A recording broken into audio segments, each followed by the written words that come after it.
Pemerintah semakin serius dalam membangun Ibu Kota Nusantara atau IKN Nusantara di Kalimantan Timur. Keseriusan itu dibuktikan dengan pembangunan sejumlah infrastruktur, termasuk bendungan.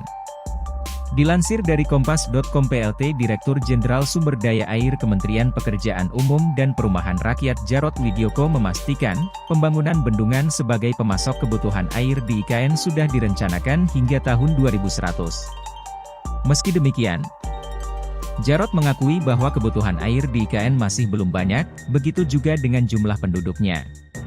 Sebagai awalan pasokan kebutuhan air pada saat ibu kota pindah, Bendungan Sepaku Semoy akan segera dioperasikan dan diresmikan pada Oktober 2023 mendatang. Selain Bendungan Sepaku Semoy, pasokan air di IKN juga akan didukung oleh kehadiran intake Sungai Sepaku berkapasitas 3.000 liter per detik. Sehingga, total kebutuhan pasokan air baku di IKN dengan adanya Bendungan Sepaku Semoy dan intake Sepaku bisa mencapai 5.000 liter per detik pada tahun 2035. Sebelum tahun 2035 atau tepatnya 2033, Kementerian PUPR juga akan membangun bendungan batu lepek yang bertahan hingga 2045. Lalu, sebelum tahun 2045 tiba, tahun 2042, akan dibangun bendungan ketiga yakni Selamayu yang bertahan hingga tahun 2060. Kemudian, sebelum tahun 2060. Pada 2 tahun sebelumnya atau tepatnya 2058 akan kembali dibangun bendungan lagi yakni Sifak. Maka dari itu, selain membangun bendungan maupun intake, pihaknya juga membangun embung.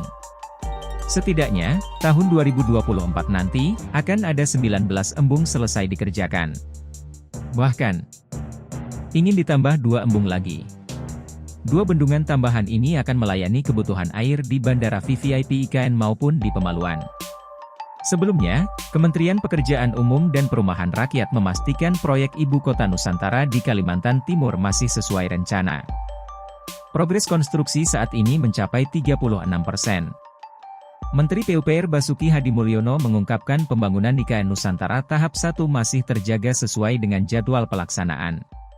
Beberapa pembangunan bahkan berjalan lebih cepat daripada rencana, seperti Istana Negara, Kantor Presiden, dan penataan sumbu kebangsaan. Sementara itu, untuk Istana Negara dan Kantor Presiden ditargetkan selesai pada Juli 2024. Sehingga Jokowi bisa melakukan upacara kemerdekaan Indonesia pada 17 Agustus 2024 di IKN.